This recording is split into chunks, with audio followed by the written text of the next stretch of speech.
Electrifying the Titanic, The Shipwreck of Industrial Civilization by William Ophuls, published in 2021 by Bite-Sized Books in the UK. It's a short little book, 6 chapters. There's a preface, and then Chapter 1 is a litany of warnings. Chapter 2, Electrifying the Titanic. Chapter 3, No Refuge. Chapter 4, The Landscape of the Future. Chapter 5, A Short Course in Pre-Modern History. And Chapter 6, The Strong Do What They Can. Michael Dowd, audio narrator, speaking. If you like this audio recording, please support the author, support the publisher, buy a paperback copy. You'll want to mark it up. William Ophuls is one of my absolute favorite authors, and he's written a number of just must-reads in terms of bringing the ecological paradigm to politics and really to life. His books, Ecology and the Politics of Scarcity, Requiem for Modern Politics. I've audio recorded Plato's Revenge, Politics in the Age of Ecology, Immoderate Greatness, Why Civilizations Fail, Sane Polity, a pattern language, and Apologies to the Grandchildren. So those last 4 I've audio recorded with the author's permission. And I do encourage you to support the author and publisher. And this begins with a quote from Goethe. He who cannot draw on 3,000 years is living from hand to mouth. Preface. I have spent more than half a century analyzing the ecological and political challenge to industrial civilization and to the profligate modern way of life that it spawned. I have watched appalled as the ship on which we are embarked steams full speed ahead into a looming existential crisis that it can no longer avoid. In the essays that follow, I outline what I think will be the outcome of our obstinate refusal to face ecological reality. After analyzing the mental failures that have led us to ignore warnings after warning, I take up our deluded and ineffective response to the crisis, electrifying the Titanic, instead of changing its course and rebuilding it from stem to stern. As the realization dawns that all is not well on the ship, some pin their hopes on finding refuge, so I show why this is almost certainly a fantasy. Next, I describe what I believe will be the landscape of the future, an account that, if anything, errs on the side of optimism. Parentheses, although my focus in this essay is on American politics, much of the argument applies more generally. This is followed by a brief tutorial on the historical origins of modern political economy and what is likely to happen when it breaks down. I end with an homage to Thucydides, the historian who laid bare with exceptional clarity the cruel logic that governed traditional societies. For it is his logic that will almost certainly govern our own future. Although each essay was written to stand on its own, I believe they coalesce into a rough portrait of human life in the aftermath of ecological breakdown. We were warned but did not act. It is now too late. We will suffer accordingly. A litany of warnings. During his time among the sun, anthropologist Richard B. Lee asked an informant why his people had never taken up agriculture. The reply was, why should we plant when there are so many mangongo nuts in the world? To our way of thinking, the San and other indigenous hunter-gatherers have a hard life, and they do in some respects. Yet it is also a secure life in which it takes relatively little time and effort to acquire staples like mangongo nuts, and not a lot more to kill an oryx. And neither demands much in the way of foresight and advanced planning. Thus, the San lived contentedly in the present and belonged to what another anthropologist, Marshall Sahlins, famously called the original affluent society.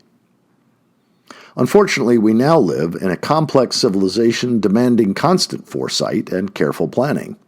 Yet our inherited neurology is that of the San and our other primal ancestors who had no need to develop these qualities. Some may reject this biological explanation. The human mind is essentially the same as was that of our savanna-dwelling forebears. but they can hardly dispute the extent to which the exercise of foresight does not seem to be humanity's strong suit. The history of ecological warnings is a testimony to this defect. Rachel Carson's Silent Spring was one of the first of these warnings, at least in our times, and her work did lead to the abandonment of DDT.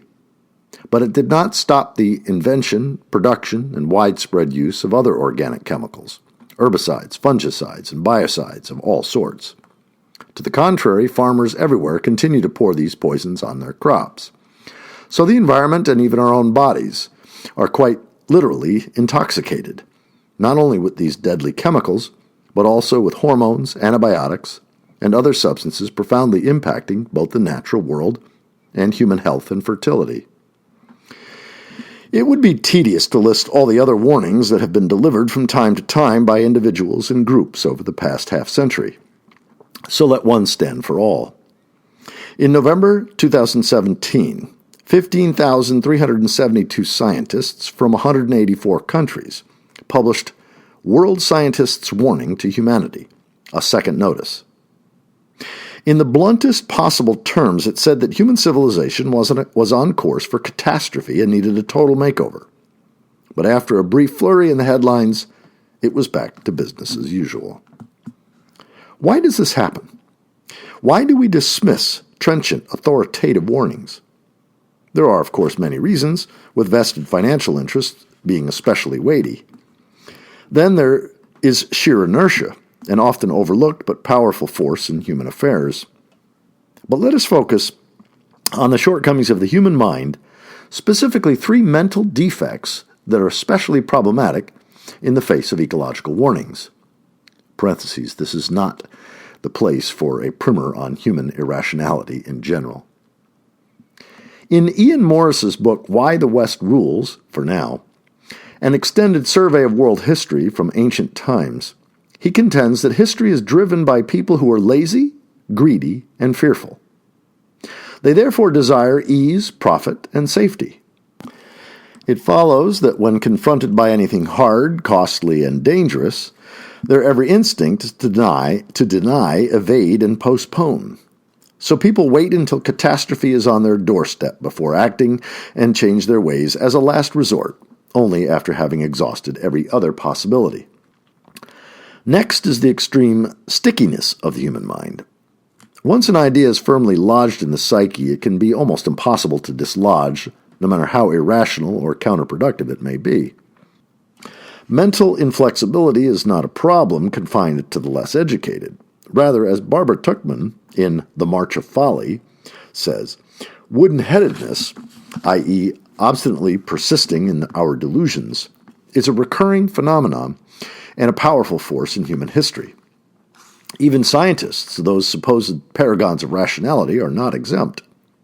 To the contrary, as Thomas Kuhn shows in The Structure of Scientific Revolutions, they often resist to the death challenges to the existing paradigm. New scientific paradigms therefore win more by attrition than conversion. Hence, ecological warnings may cause a brief stir, but people quickly default back to their original worldview, in our case, and that if there were to be any problems lying athwart the grand march of humanity, then technology would soon vanquish them, and life would carry on as before. A third major defect of the human mind is that it boggles at complexity. Complex systems are characterized by exponential growth and decay, positive and negative feedback loops, and long lag times, none of which are always easy to identify or understand, even singly, much less in combination and in real time. Complex systems are also plagued by nonlinearities, so small inputs can produce big outputs and vice versa. The phenomenon of El Niño is a well-known example. A comparatively small warming of the South Pacific's waters produces extreme weather elsewhere on the planet. Finally, there are both known unknowns and unknown unknowns affecting the outcome. Put all these together, and it is no wonder that systems often behave in ways that are said to be counterintuitive, i.e., they defeat ordinary human understanding. Nonlinearity is especially challenging for the human mind. We are accustomed to think in terms of regular, not discontinuous change. Our default assumption is that one day will be much like another, and an established trend will remain the same, and so forth. The idea that a relatively small degree of change could produce a radical result, even one that flips the system into a new state, is usually far from our minds. Hence, we tend to overlook the systematic significance of events. For example, 2021 has been a year noteworthy for extreme events: heat domes, out-of-control wildfires, torrential rains, and unpredictable hurricanes. Audio narrators note 2022 is even worse. These have, of course, been extensively covered by the media, and their connection to climate change has been made clear. But almost nowhere will you read that, taken together, they are a clear sign of dangerous instability, of a climate regime that is being pushed to its limits and is therefore at risk of runaway change. Given the complexity of complexity, achieving a deep understanding of systems behavior requires not merely high intelligence, but also rigorous training and assiduous practice. Except in the simplest cases, the number of variables soon reaches the point where computer models are indispensable. And although modeling is simple in theory, specify mathematically how A, B, and C are related and let the computer show how their interrelationship evolves over time, it is challenging in practice. This makes for a difficult conversation between experts and laymen, the former pontificating to the latter based on arcane calculations that the layman cannot possibly follow. The response to the Club of Rome's 1972 book, The Limits to Growth, is a case in point.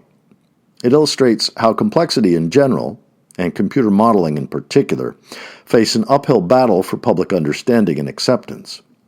The study's core thesis was strikingly simple. On its present course, humanity will overshoot the planet's carrying capacity and then collapse. And it does seem obvious that infinite growth on a finite planet is impossible. Yet the reaction was ferocious. The study was either rejected outright, the computer that cried wolf, or dishonestly debunked, garbage in, garbage out.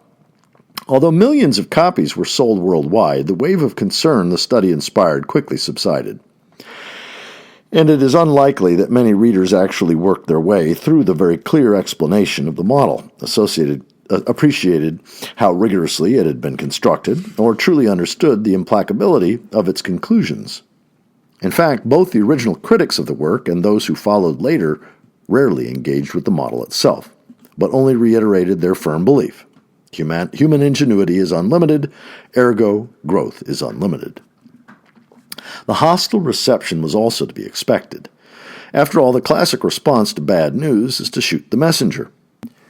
And in this case, the messenger's exceptionally bad news was compounded both by a lack of systems literacy and by the novelty of computer modeling itself. But the study has stood the test of time. For nearly 50 years, real-world trends have by and large followed the curves generated by the original model.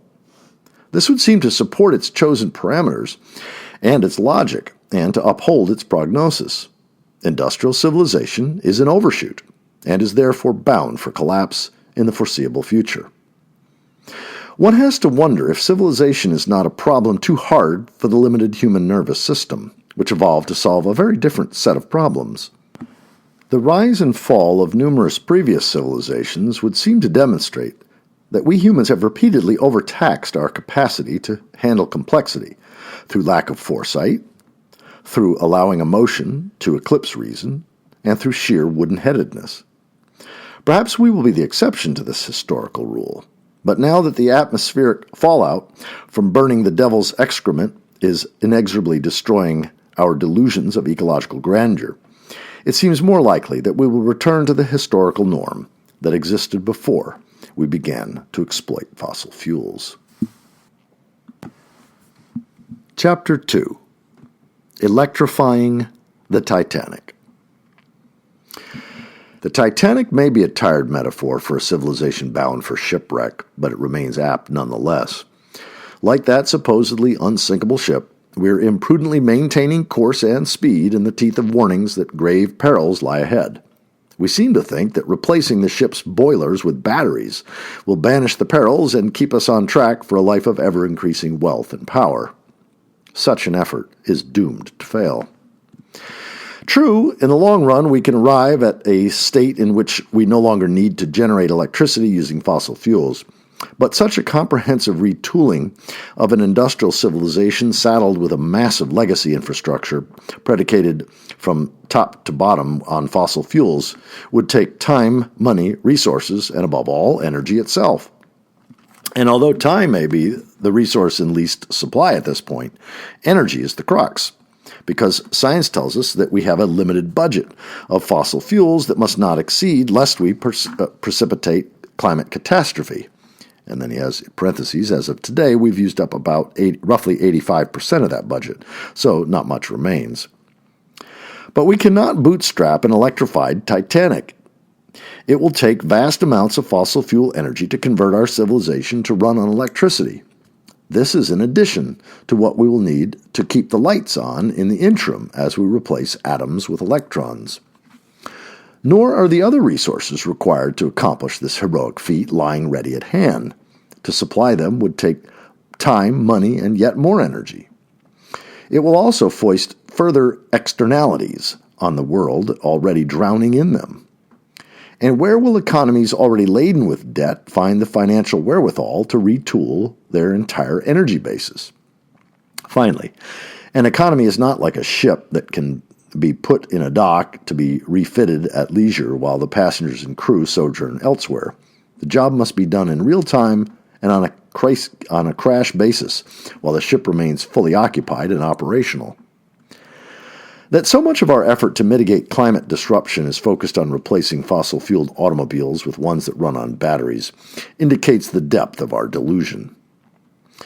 What the ecological crisis so clearly demonstrates, or illustrates, is that allowing individuals to consume according to their personal wants is a prescription for the tragedy of the commons.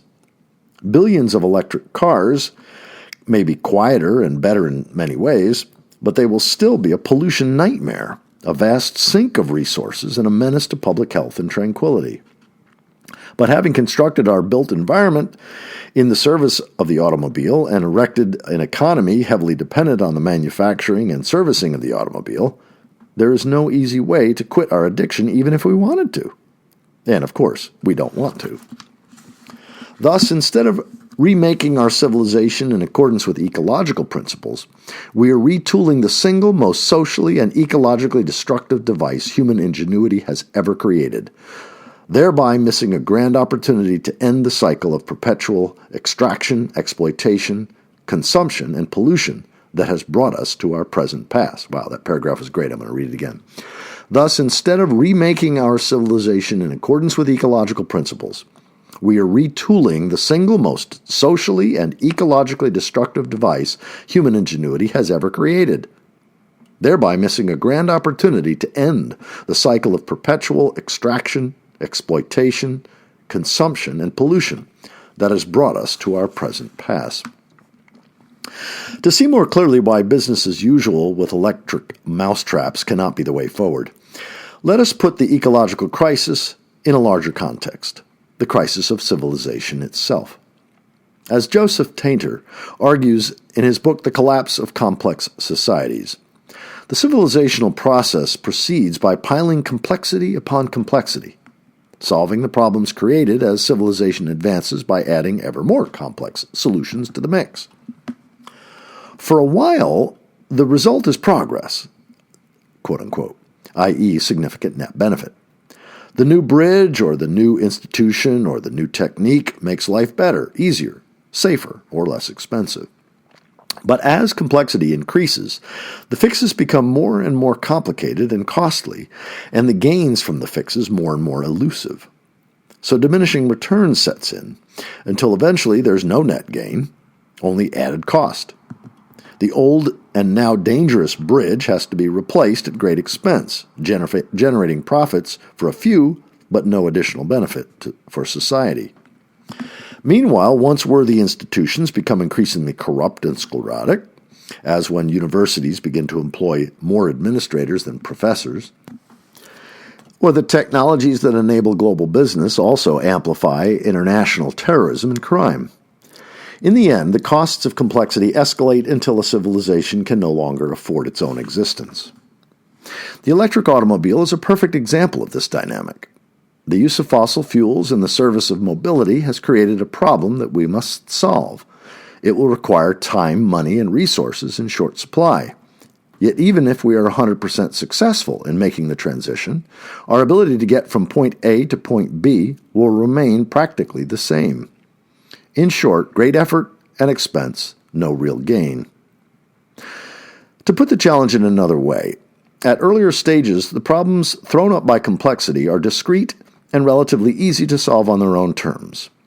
Later on, however, they agglomerate into a problematique, a nexus of interrelated problems that mutually exacerbate each other and whose solutions may be incompatible. In fact, there are no more solutions, only dilemmas and trade-offs. As outlined above, converting the automobile fleet to run on electricity will make other things worse in the short term and do nothing to meet the core challenge of the ecological crisis in the long term. The only so-called solution to the problematique is to change the paradigm that caused it. If an excess in complexity is the problem, then a rational being might well conclude that the solution, on both ecological and cultural grounds, would be to decomplexify. That is, to deliberately simplify our existence. Unfortunately, we humans are not rational beings, and we are extremely attached psychologically and economically to our present way of life. To revert to the simpler ways of our grandparents, no air conditioning, no fruit out of season, no jet travel, is simply unthinkable. Worse, it may now be all but impossible to beat an orderly retreat to some simpler stage of development. As Ronald Wright points out in his book, A Short History of Progress, as societies climb up the ladder of development, they kick out the lower rungs behind them, so that they have no easy or graceful way to climb back down from their pinnacle of attained complexity. In fact, such is the delicate balance atop the ladder that any attempt to descend risks setting off a death spiral into full-blown collapse. So the society soldiers on until it is overtaken by force majeure, an ineluctable challenge that precipitates downfall. In Why the West Rules for Now, the archaeologist and historian Ian Morris takes the long view of our predicament. He describes a repeated phenomenon in human history from ancient times until today.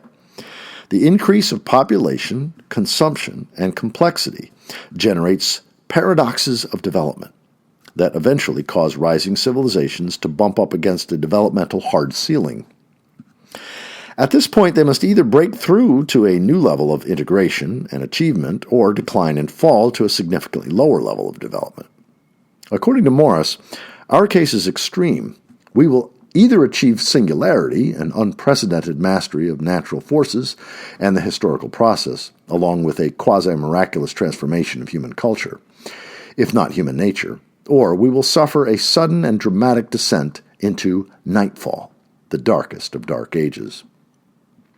But should we really wish to attain singularity? As touted by its prophets, artificial intelligence will conquer complexity, master matter and energy, and create a materialist utopia. But will this supposed paradise have any place for human beings? Assuming that the silicon overlords tolerate our existence, humanity's life would resemble that of battery chickens, well-fed and watered, perhaps, and with an abundance of sensual pleasure, as in Aldous Huxley's Brave New World, but utterly lacking in human agency or dignity. In fact, Huxley's dystopia would seem preferable, if only because it is ultimately directed by a compassionate human being, rather than an impersonal algorithm optimized for machine efficiency. So then, it's to be nightfall? There is so much that societies could do to cushion the fall by reconstructing some of the broken rungs and by pursuing a policy of adaptation in general. For example, instead of building massive solar farms to enable business as usual, we could remodel and upgrade the electric grid for a simpler and more decentralized way of life, in which households generate most of their own power. Or we could slowly tax the private automobile out of existence and spend the money collected on light rail, jitneys, and bikeways. Indeed, perhaps it is time to reconsider the radical and much derided suggestion of Ivan Illich in Tools for Conviviality, that we radically slow the pace of civilization down to bicycle speed and abolish the thicket of laws and regulations that forbid simplicity and self-sufficiency. Or Fritz Schumacher's plea for intermediate technology and small is beautiful. All that is missing is the political will.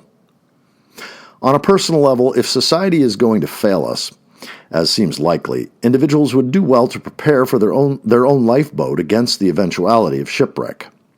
And there's much that they can do to ready themselves for an era of enforced simplicity. For example, by becoming old-fashioned jacks of all trades, capable of surviving without the ministrations of professionals or the output of overseas factories, or by mastering a traditional trade such as boat building or blacksmithing. Almost anything along these lines might make more sense than aspiring to become a member of the soon-to-be obsolete cognitive elite. Most importantly, however, the indispensable preparation for the future is to adopt a mindset appropriate to the new era. The ecological joyride is over. From now on, we will respect natural laws and live simpler lives within natural limits, or we will go down with the ship. Chapter 3. No Refuge. A recent paper begins with the premise that climate change will lead to decomplexification, i.e. collapse, in most of the world, thus causing vast numbers of people to migrate in search of refuge. It then asks which countries might be, quote, nodes of persisting complexity, unquote, capable of supporting a reasonable standard of living. In other words, once climate change destroys the habitability of the tropics and most of the temperate zones, where will it be possible to maintain some semblance of the modern way of life? To this end, they rank various nations according to their carrying capacity, isolation, and self-sufficiency once climate change has done its worst. 5 stand out, all islands. New Zealand and Tasmania score highest, followed closely by Ireland, the UK, and Iceland. Although Alaska, Canada, Patagonia, and Scandinavia also score well in carrying capacity and self-sufficiency, they are ranked lower in isolation. That is, they are subject to varying degrees of migration pressure that the island nations can better withstand. Parentheses, the analysis did not include Russia, which would also be vulnerable to migration, nor did it mention Greenland in its discussion of Denmark. With respect to the study's methodology, the scoring is rough, and the results add little to what common sense would already tell us. After all, the world's billionaires figured out long ago that New Zealand, especially the South Island, is the ideal spot for their end-of-the-world bunker.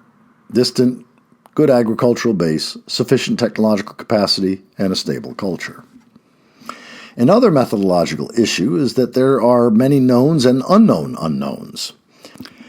The fate of the Atlantic meridional overturning current is an example. As the AMOC continues to slow, the Gulf Stream is likely to weaken or even stop. This will in turn affect the climate of Iceland, Ireland, Norway, and the UK, probably for the worse, at least in the short term. Thus, predicting who will be up and who down in the climatological future is not straightforward, and the short term may look different from the long term.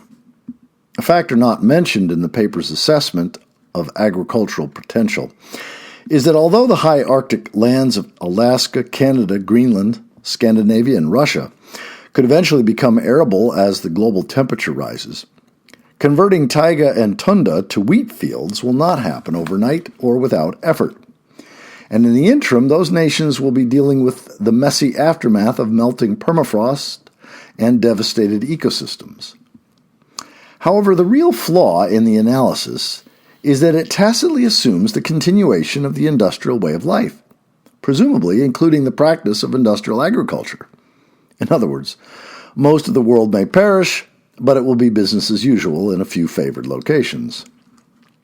This is clearly a fantasy. Climate change and its aftermath will spare no one, no matter how isolated. Witness the impact of a recent heat dome on Western Canada, which is otherwise relatively favored by the analysis. An entire community was erased in an instant, and marine ecosystems were decimated. Or consider the out-of-control wildfires, record heat, and collapsing buildings in Siberia, touted as the new breadbasket of a resurgent Russia. So heat domes, polar vortices, violent storms, droughts, wildfires, and the like will be the new norm almost everywhere. It also seems unlikely that nations threatened with climate extinction would allow themselves to go quietly into oblivion. Either governments would invade or peoples would rush borders in vast, probably unstoppable numbers. Nor are oceans a barrier. The Mediterranean has hardly halted migration by desperate people with nothing to lose. New Zealand may be far away, but it is still easily reachable by both naval ships and merchant vessels packed with refugees. To speak more generally, politics and geopolitics are the real wild cards in any scenario of the future. Say it again. To speak more generally, politics and geopolitics are the real wild cards in any scenario of the future, not to mention abrupt climate mayhem. When the times get tough, desperate nations will do desperate things, at which point to be a refugee will also become a target. Most importantly, however, the fossil fuel age is ending, either by exhaustion or abandonment. And while a relatively advanced technology may persist without coal, oil, and gas, our current agricultural regime will not. Industrial agriculture is a process by which a handful of farmers convert large quantities of petroleum into much smaller amounts of edible substances that we use to feed a bloated animal and human population. I'm going to say that again. Industrial agriculture is a process by which a handful of farmers convert large quantities of petroleum into much smaller amounts of edible substances that we use to feed a bloated animal and human population. It is on this precarious basis that we have erected our current high-throughput, all-modern conveniences style of civilization. Without the energy subsidy of fossil fuels, we will necessarily practice a form of horticultural agriculture that, however sophisticated, will involve expansive human and animal labor. In other words, implanting the modern way of life on Baffin Island or Spitsbergen is not a serious option. If humanity survives at all, it will be in an agrarian civilization supporting a much smaller population living a simple, harder life. The question then becomes, will it be relatively benign and sophisticated, or utterly simple and brutal, as in the days of yore, when a tiny, cultured, privileged minority lived by exploiting a mass of serfs and slaves? A peaceful transition to a transformed, neo-agrarian successor civilization that would be ecologically sustainable and socially viable over the long term is certainly possible, but it will come about only if we aim for it, as we should, for there is no other refuge. Chapter 4. The Landscape of the Future. The American Constitution was designed for a limited franchise republic instead of a mass franchise democracy, a predominantly agrarian way of life instead of a digitized, globalized, post-industrial economy, and a dispersed, isolated, and largely self-sufficient rural population hewing to traditional values, instead of a media-saturated social environment dominated by cosmopolitan, secular elites dwelling in massive urban agglomerations. Little wonder, then, that the American political institutions at the national level are largely ineffective. Corrupted by money, mired in partisanship, and captured by special interests, the U.S.'s antiquated constitutional regime is less and less capable of accomplishing routine business, much less handling emergencies or preparing for society's future needs. Such across-the-board dysfunction would be alarming at any time, but this is not an ordinary time. For we confront two world historical trends that threaten to overwhelm civilization as we know it. First, humanity is reaching the end of its ecological tether. Industrial civilization's transgressions against nature are redounding upon it with ever-increasing force.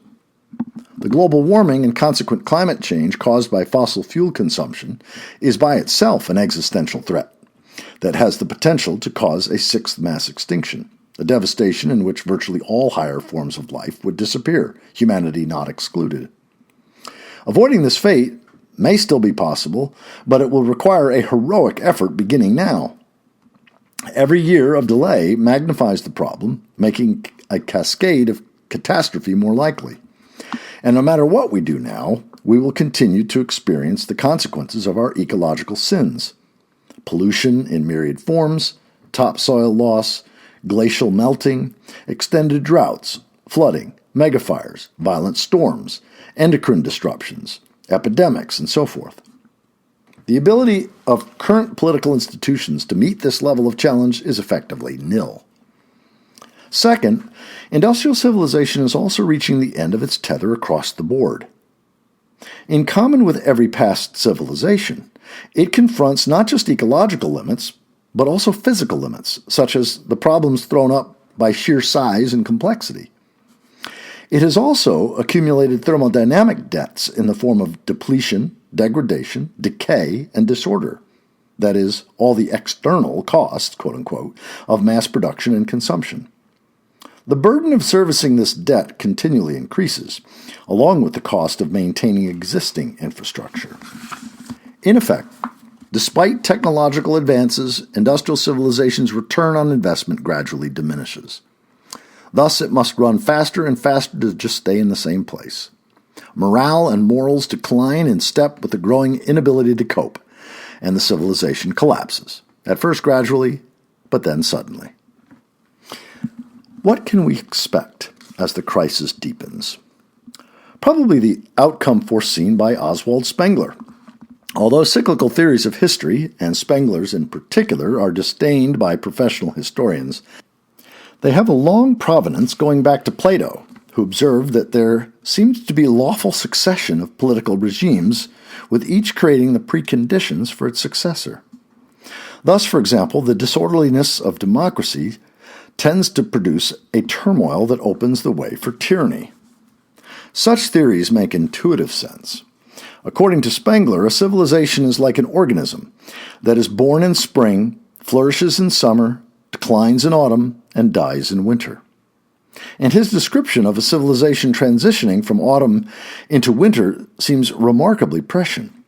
A formerly liberal democratic polity, enjoying an abundance of worldly goods along with an extended period of peace, slowly descends into chaos. This prepares the ground for an imperium, ruled by a Caesar, a regime characterized by hierarchy, inequality, and authoritarian rule, even if the populace retains certain civil rights. And we should not be surprised at such a development, for autocracy in one form or another is the historical norm, democracy the exception. Recent events, both in the United States and in other parts of the world, would seem to suggest that existing institutions are largely incapable of resisting a slide toward authoritarian rule. In short, even if we forestall ecological catastrophe, which is looking less and less likely, the political landscape will be irrevocably altered for the worse. If democracy survives, it will be in name only. The deeper roots of political failure. The inadequacy of the American Constitution for current conditions is not the only cause of the current crisis of governance. Equally important is the decay of the civil society that is the indispensable ground of a liberal democratic polity. To make a long story short, without some authoritative standard of virtue, the combination of individual rights and mass democracy causes society to unravel. I'll say that again. To make a long story short, without some authoritative standard of virtue, the combination of individual rights and mass democracy causes societies to unravel. Individuals and groups increasingly go their own way, rejecting any form of central authority. Lacking a shared history or even an agreed language, they have less and less in common and thus tend to see their viewpoints and interests as separate from, if not entirely opposed to, those of others. Compromise becomes difficult or even unthinkable. The upshot is that the Americans are now deeply divided along religious, cultural, intellectual, and political lines. So much so that taking care of current business is almost impossible, and preparing for the future is out of the question. To make matters worse, established community norms are increasingly disregarded. Hence the growing coarseness, incivility, demoralization, and barbarianization of American life. To use a more formal language, America has lost its mores, the traditional code of behavior governing social life directly and political life indirectly. The best way to understand the peril is by illustration. 3 bullet points. First, tattoos, formerly the province of sailors, outlaws, and primitives, now adorn pretty much the entire younger generation. 2, hookup culture has overthrown the taboo against promiscuity. And 3, drowning a crucifix in urine is now considered art. Are tattoos intrinsically bad? No. But they represent a significant departure from what was once considered good. Likewise, the taboo on premarital sex may have been prudish, but restrictions on behavior are an intrinsic part of the norms that constitute a society. Thus, a radical departure from what was once considered proper is no mere offense against decorum. It signifies social breakdown. Similarly, nothing is intrinsically sacred or profane. It is culture that makes it so. But deliberately to desecrate a revered symbol of Christianity is much more than a transgression. It's a cannon shot in a war against tradition. Once civil society and the mores that undergird it have decayed, they can hardly be reconstituted, any more than energy in a lump of coal can be recaptured after it is burned. Societies, too, are subject to entropy, to the universal force that over time turns order into chaos unless checked by a countervailing force. Thus, the original élan, morale, and morals of a society will tend to dissipate over time, leaving it increasingly delusional and disordered. Precisely our predicament. The failure of the American educational system at every level to inculcate a common culture and foster deep learning is both a cause and a consequence of this antinomian trend.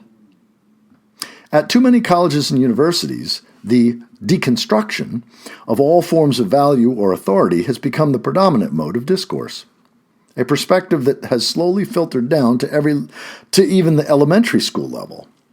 According to this perverse school of thought, history and tradition are at best irrelevant, outmoded, and obsolete. And at worst, they reflect the prejudicial ideas of a particular class, race, generation, or epoch, and are therefore worthless.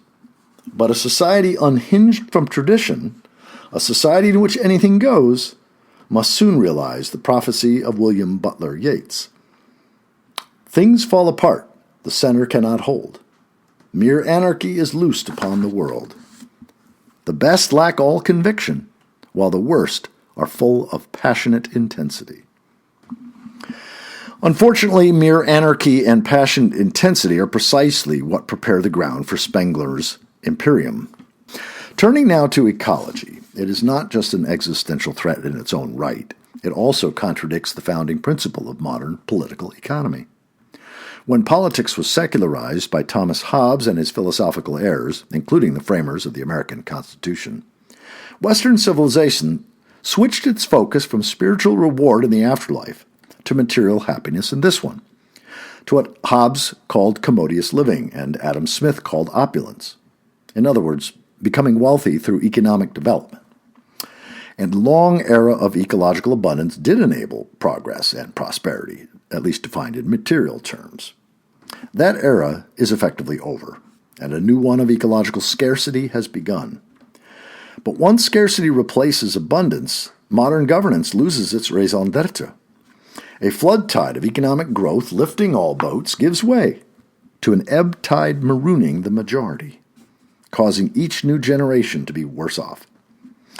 As inequality increases and is cemented in place, resentment rises. The result is a crisis of legitimacy exacerbating every existing political division. Civil unrest and political turmoil are bound to follow, with the populist chaos of the Trump era being a portent of worse to come. In consequence, the 350-year-old era of modern politics is ending. The eternal political questions of who gets what, when, how, and most important, why, now require radically new answers. Because revolutionary change tends to emerge from battlefields rather than congresses, we can expect the future to be a time of troubles in which the latent civil war of politics becomes ever more manifest. The trajectory of ecological collapse. The first response of a technological civilization using instrumental rationality to foster perpetual economic growth has inevitably been technological, rational, and economic. In other words, doubling down on its basic strategy. For instance, instead of understanding that an automotive civilization is an ecological impossibility in the long term, it aims instead to substitute electric vehicles using renewable energy for ones running on fossil fuels. This hair-of-the-dog approach, even if it were completely successful, would do little to reduce the ecological impact of humankind. One form of pollution would be replaced by another, and resource demand would shift from one sector to another, but the overall burden on nature would change little. What the ecological crisis demands is not better mousetraps, but instead a top-to-bottom revisioning and restructuring of our way of life, including its technological base. What is worse, mere technocratic solutions, quote-unquote, to the ecological crisis lead directly to Spengler's imperium. This is clearly implied in the writings of those who tout a future in which algorithms rule and even human biology is transformed. The human race might not go extinct, but it would largely cease to be human as we understand that term today. Given personal recalcitrance and social inertia, digital dictatorship is probably not the most immediate threat to human welfare. To the contrary, the likelier outcome of current trends is a loss of control leading to growing chaos and misery as the ecological crisis bites ever more deeply. Although the gravity of the situation is slowly altering public opinion and has also begun to impact government policies, there is little appetite for a complete restructuring of industrial civilization. Unfortunately, as in the case of the automobile, challenges to a reigning paradigm almost always lead to redoubled efforts to preserve it. So fundamental change becomes a last resort to be undertaken only when all else has failed. Hence, we can expect governments, beholden to popular will and restrained by vested interests, to muddle their way through the oncoming surge of crises by making grudging concessions to reality that fall far short of the need. A recent headline in the New York Times, 26th of June, 2021, captures the extent of the shortfall. Quote, "Global action is very far from what's needed to avert climate change," unquote. Very far turns out to be distant indeed. The pledges made by parties to the Paris Agreement would produce a mere 1% reduction in CO2 emissions by 2030 versus the 50% scientists say is essential. The United Nations COP26 conference in November of 2021 was convened precisely to close this gap between aspirations and actions. Despite progress on deforestation and methane emissions, states mostly pledged to take action sometime in the future. Thus, the vital goal of limiting global warming to 1.5 degrees Celsius was not achieved. Audio editor's note, Michael Dowd speaking a year and a half later, COP27 in Egypt, same thing. According to Climate Action Tracker, even if every one of these pledges were faithfully fulfilled, the consequences would still be nearly 2 degrees of global warming, 50% more than today, with 2.4 degrees the more likely outcome, which is 100% more than today. It could hardly be otherwise. To attain 1.5 degrees would probably require leaving almost all remaining stocks of coal, oil, and gas in the ground, an impossibility for a colossal industrial civilization predicated on fossil fuels. Thus, changes for the better will necessarily be gradual, marginal, and almost certainly insufficient. Large amounts of CO2 and methane will continue to be added to the atmosphere, pollution of every kind will increase, biodiversity will decline even further, and so on. In other words, every existing negative ecological trend will continue, or more likely, accelerate. What we have learned to our cost, both from the study of geological record and from recent experience, is that the climate regime is more sensitive than we thought. Thus, even a fraction of a degree of temperature change can make an enormous difference through the process of amplification. 1 degree at the equator is worth 2 or 3 or 4 in the Arctic. And there are signs that climate change is happening faster and fiercer. For instance, in August 2021, precipitation fell as rain instead of snow on the summit of Greenland ice sheet for the first time ever.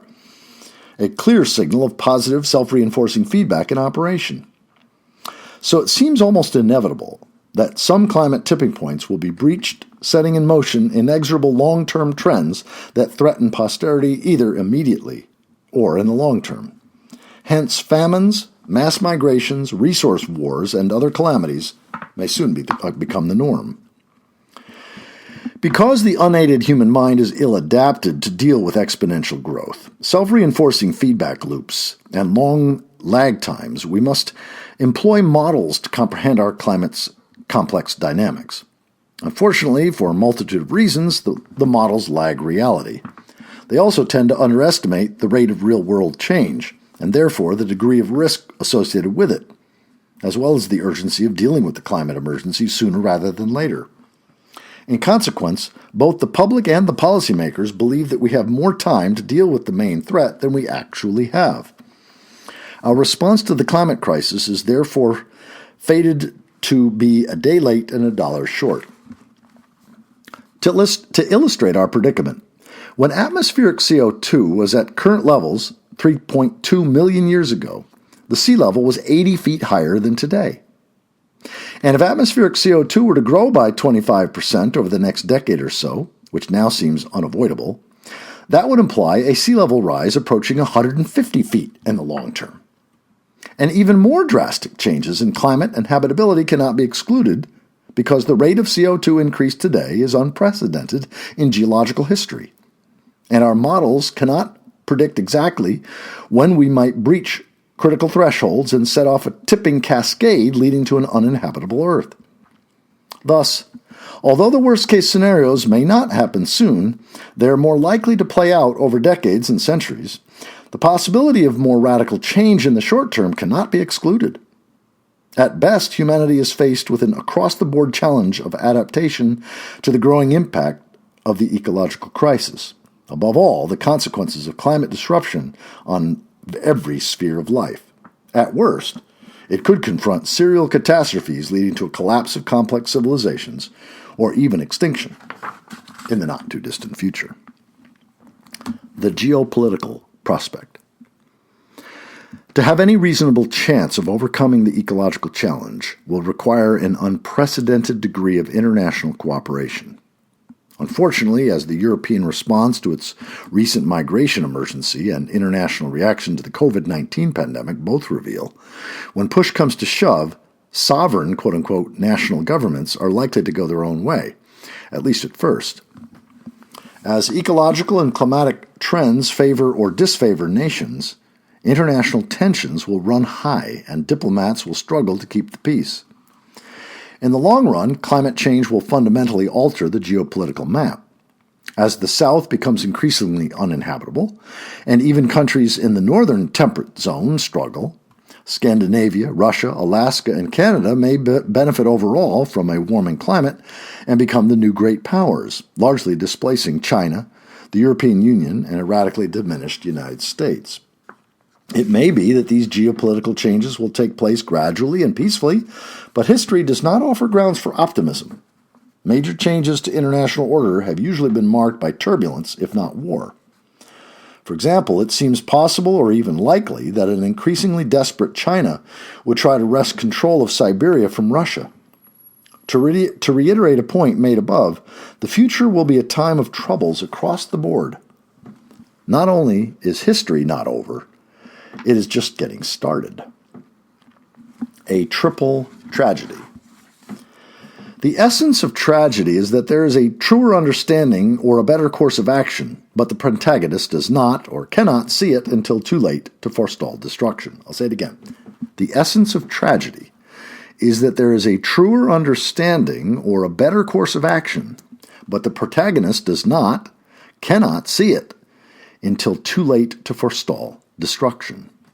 Blinded by hubris, he forges ahead, certain of being in the right, until the denouement at the moment of revelation that precipitates the final fatal act.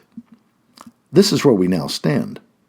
The error of our ways over many years and across many dimensions is being pitilessly revealed, and we are about to suffer the consequences. First, the tragedy of democracy. Again, this is a triple tragedy. First, the tragedy of democracy. It is in the nature of democratic polity to foster individual freedom, and as freedoms compound, they eventually produce an unstable and increasingly disorderly society in which passion and folly predominate. The center no longer holds, precipitating a crisis out of which emerges a charismatic leader who restores order by force if necessary. Next, the tragedy of ecology, or the tragedy of the commons. Economic actors, including ordinary consumers, seeking only their own satisfaction, receive the benefit of exploiting the environment, but mostly succeed in avoiding the ecological costs, which are externalized. That is, they are foisted on others, on nature, downstream neighbors, the poor, other nations, and above all, future generations. Except in small settings that allow actors to negotiate agreements for sharing a common resource safely and equitably, they are trapped in a perverse dynamic. The benefits of exploitation are immediate and large compared to the costs that are either borne entirely by others or are relatively small and remote in time and place. Thus, they have no incentive to refrain. In fact, quite the contrary. Since people are not saints, competitive over-exploitation of nature is the tragic result. Again, individual freedom produces collective ruin, creating a chaos propelling us toward an imperium that will restore ecological order. Finally, the tragedy of civilization. By their very nature, civilizations are Molochs that live by devouring their hinterland and borrowing from the future. This creates a temporary and fictitious surplus that enriches and empowers some while dispossessing and dominating others. Eventually, however, a civilization's very greatness conspires against it. Grown too large and complex to be manageable, unable to devour or borrow as in the days of yore, it struggles to afford its own existence and enters terminal decline. A voracious industrial civilization driven by the implacable logic of capitalism, grow or die, is the epitome of this tragic course. Having exceeded ecological limits more than any previous civilization, having waxed greater than all previous civilizations, modern civilization's fate now hangs in the balance. If it can be preserved at all, it will only be by an imperium that discovers some nobler basis for our common life than the satisfaction of appetite. Coda. The age of ecological abundance, like any age, has brought both benefits and costs. While these have never been equitably distributed, and some have experienced extreme suffering, it seems fair to say that compared to previous ages, industrial civilization has conferred enormous advantages on the majority of humankind, especially since World War II. Over time, however, the ratio of benefits to costs has shifted. The latter have begun to prevail and now threaten to overwhelm us. The shadow price of industrial civilization has also grown in proportion. For example, noise and light pollution, traffic congestion, the rat race, over-tourism, lost privacy, and other unpleasant and stressful externalities to which it is difficult or impossible to attach a price tag. One particular aspect of that shadow price is the impact decades of ease, pleasure, comfort, convenience, and luxury have had on people's fitness, character, and morale. A long run of good times has engendered a pervasive sense of entitlement and a notable lack of grit. The current pandemic has revealed just how ill-prepared many are for even modest sacrifice or hardship. The coming time of troubles will not be so kind. Those lacking in mental fortitude and physical prowess will suffer accordingly. We cannot choose the history we get, But by exercising wisdom and foresight, we can prepare ourselves for the history that we're likely to get. Ahead is an existential test. Try not to fail. Chapter 5. A short course in pre-modern history.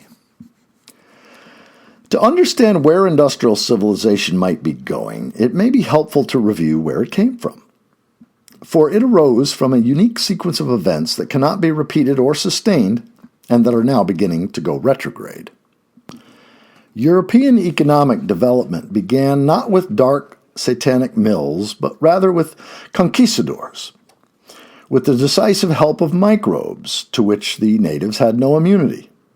These pitiless invaders expropriated the riches of the Americas, plundered the new lands of gold, silver, and other resources to enrich their European homelands.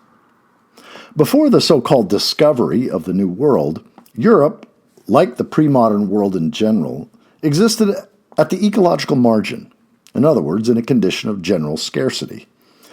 In such a state, an equal division of goods would condemn all to a life of shared poverty. The inevitable tendency has therefore been for a small group of oppressors to further impoverish the masses by a fraction, so as to create a surplus that allows them to live well. Hence the pyramid-like shape of pre-modern societies, ever since agricultural revolution. Kings at the apex, a few nobles, some gentry, a small class of merchants and artisans, many peasants, and finally serfs, if not outright slaves at the bottom. The bonanza of the New World changed all that by lifting the yoke of ecological scarcity from Europe. The flood of new wealth enriched not only kings and nobles, but whole societies. They began to change accordingly, bending toward their modern shape until eventually the Ancien regime gave way to something resembling a modern political economy emerging in its place. More important, the new freedoms spurred thought and invention, so that when a shortage of wood threatened to cut off some economic development, clever mechanics invented steam engines and other devices that allowed for the exploitation of deeper veins of coal, and then for the establishment of spinning mills and all the rest. What we know of as the Industrial Revolution inexorably followed.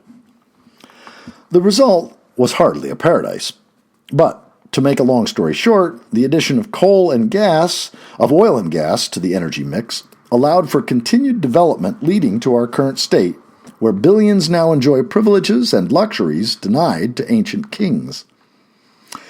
Let one such luxury stand for all. We have a magic carpet called the jet plane that will transport us from London to Cape Town for a fistful of dollars. We also have rights and freedoms almost entirely unknown to our pre-modern ancestors. We take these for granted, not understanding that they too are just as much a creation of the ecological abundance created by fossil fuels as jet planes. To state the trajectory from pre-modern to modern in a different way, before the Industrial Revolution, the vast majority labored on farms alongside their beasts of burden. With further development, farmers gave way to factory workers, and then in turn factory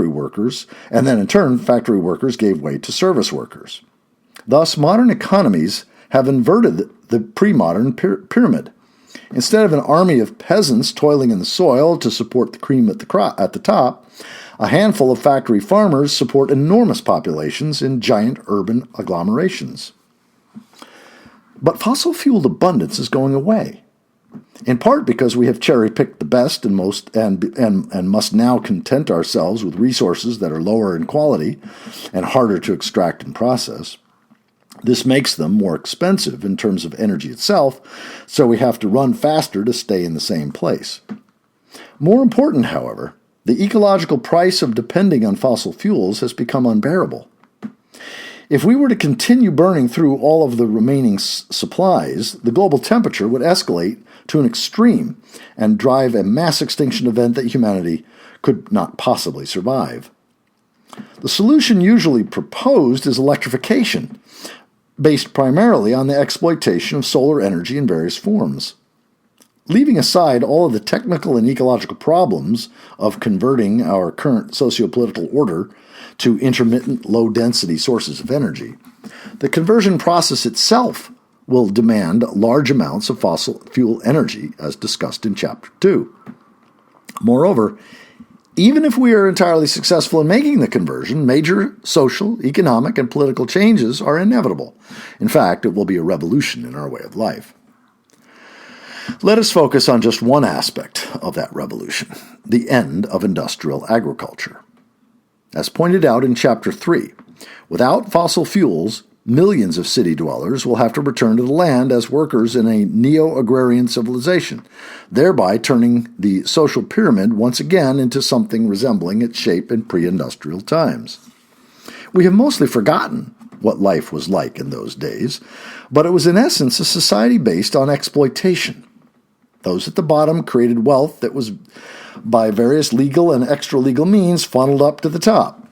Peasants were also plundered and oppressed with near impunity in other ways as well, as depicted in Alessandro Manzoni's wonderful novel, The Betrothed, which gives a felt sense of life in olden times.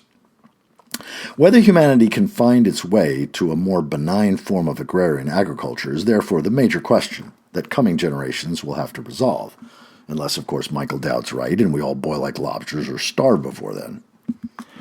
Unfortunately, the circumstances will not be propitious, if only because of time pressure.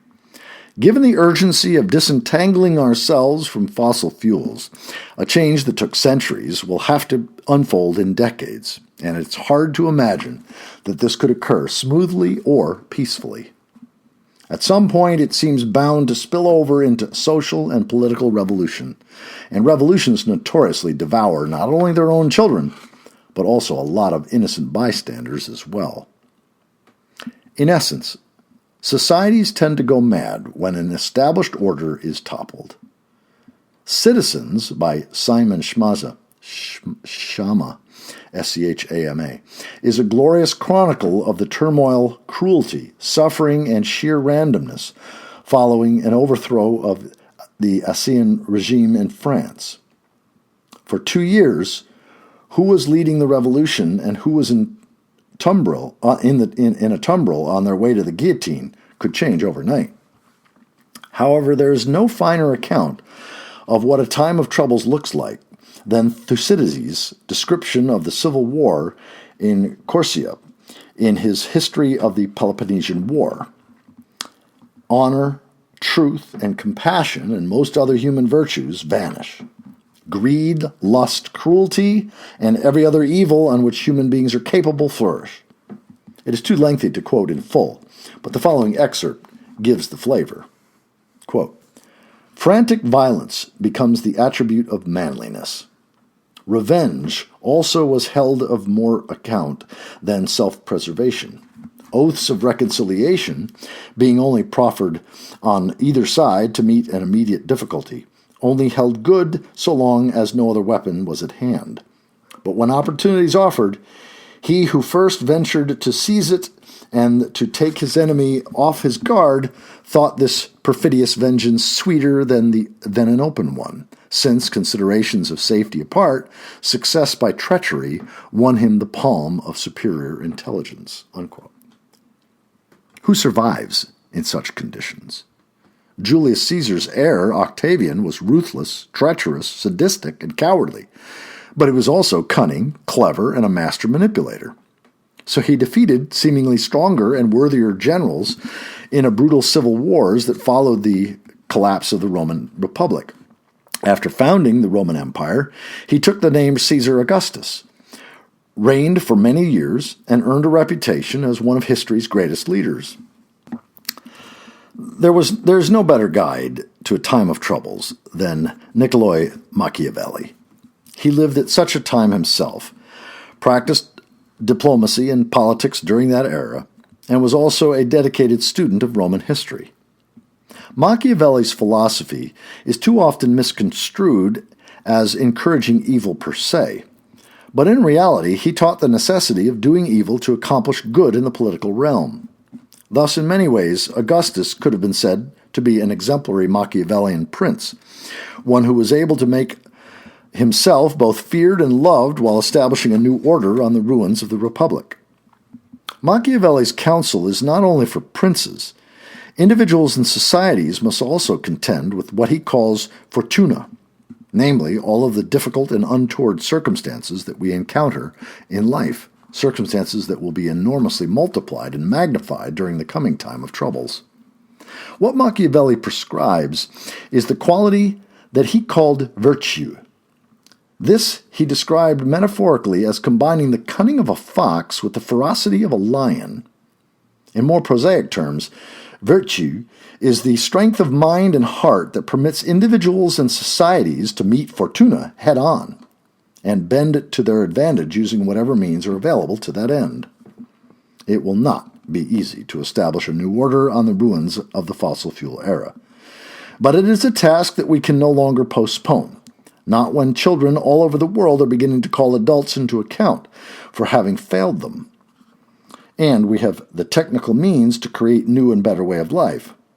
What remains to be seen is whether we have the will.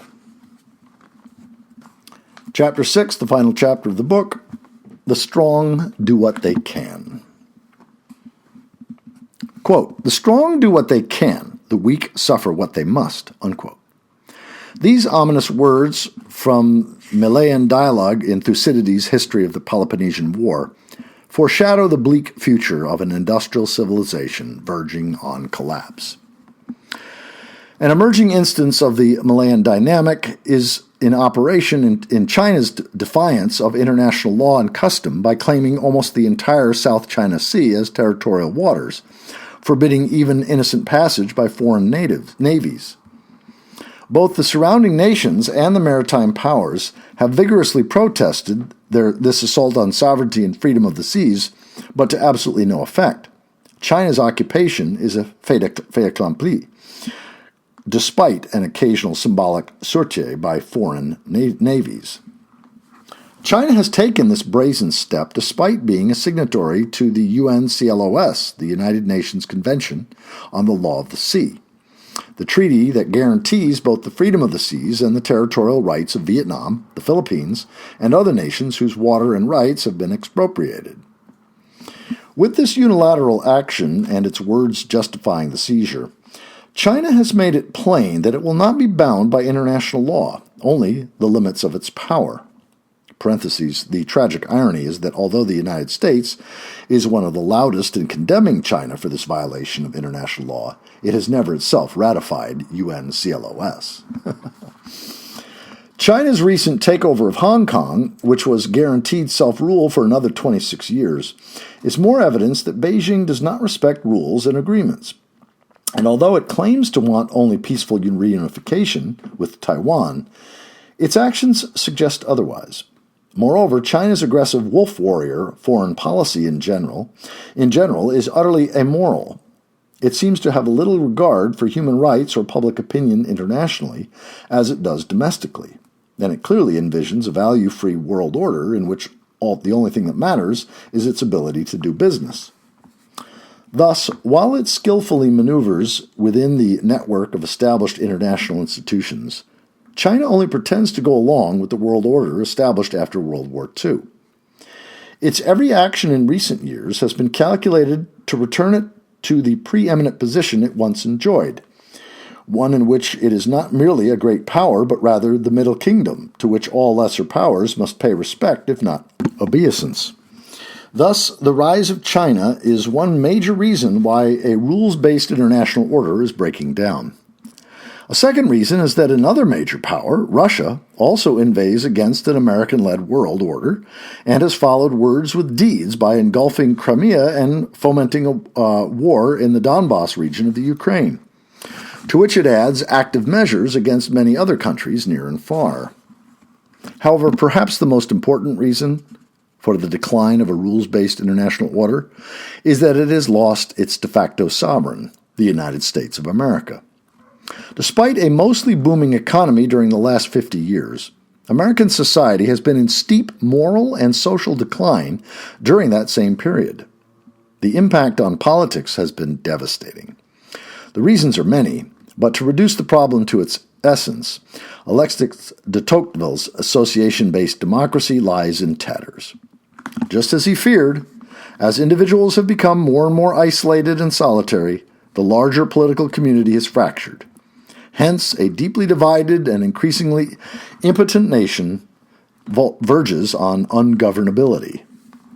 Worse, thanks to a foreign policy that has too often been guided more by anger, cynicism, and ideology than by dispassion, realism, and enlightened self-interest, the United States has frittered away most of its power, overextended its resources, and, most importantly, forfeited its charisma.